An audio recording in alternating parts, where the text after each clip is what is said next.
नमस्कार, माझे नाव भक्ती सुनील भिंगारे. मी इयत्ता 6वीत शिकते. माझ्या शाळेचे नाव girls English medium school, Balwadi, Hadapsar, Pune 28. मी आज अरुण गोखले यांनी लिहिलेली संस्कार कथा या पुस्तकामधून मिठाची गोष्ट या गोष्टीचे वाचन करणार आहे. अमित, चला जेवायला. चल लवकर ये. आणि हो, येताना आजोबांना पण सोबत घेऊन ये. आलो. आजोबा, जेवायला चला. शेजारच्या खोलीतून आवाज आला. पाठोपाठ आजोबा आणि नातवाची जोडी येऊन टेबलावर बसली. पुढ्यात ताट वाढून तयार होती. आजोबांनी पानाभोवती पाणी फिरवलं.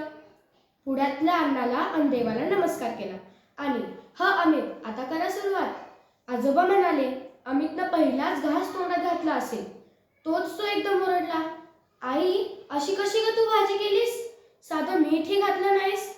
अरे खरंच का? थांब घाई गडबडीत मीठ घालायचं राहिलं असेल बहुतेक. सॉरी.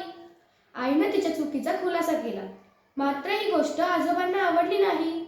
ते अमितला म्हणाले, अरे अमित, अरे तुझ्या पाण्यात मीठ वाढलंय ना? मग घेतलं असतंस तू लावून तर काही बिघडलं असतं का? त्यासाठी आईवर एवढ्या मोठ्यांदा ओरडण्याचं कारण काय? जाऊ दे ना नाना, तुम्ही कशाला वाईट वाटून घेता? असं म्हणत सुनबाईनं मीठ घातलेली भाजी अमितच्या पानात वाढली. त्याच्या पानातली अळणी भाजी तिनं आपल्या पानात वाढून घेतली. नानांनी तिच्याकडे पाहिलं. तिचे पाणावलेले डोळे नानांच्या नजरेतून चुकले नाहीत. त्याच वेळी नानांच्या मनात विचार आला की खरंच आम्ही भावी पिढीतला श्याम घडवायला कमी पडलो काय? ही नवी पिढी मोठ्यांचा आदर करायला, त्यांचा मान राखायला कधी शिकणार? आईनं मुलांना सॉरी म्हणावं एवढे का आम्ही सुशिक्षित झालो आहोत? ते काही नाही. संस्काराची पाळंमुळ ही मुलांच्या मनात खोलवर रुजवायलाच हवीत. इथं माघार घेऊन चालणार नाही. तसे प्रयत्न तरी नक्कीच करायला हवेत. रात्री नेमकं गोष्ट सांगण्याचं निमित्त साधलं आणि नानांनी मुद्दाम अमितला ती जुन्या पिढीतल्या श्यामची अळणी आमटीची गोष्ट सांगितली.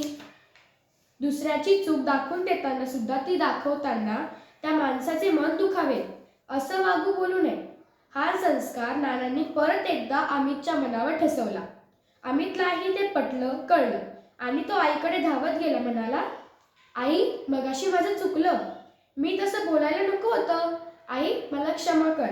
आणि काहीही न बोलता आईनं अमितला घट्ट पोटाशी धरलं. धन्यवाद.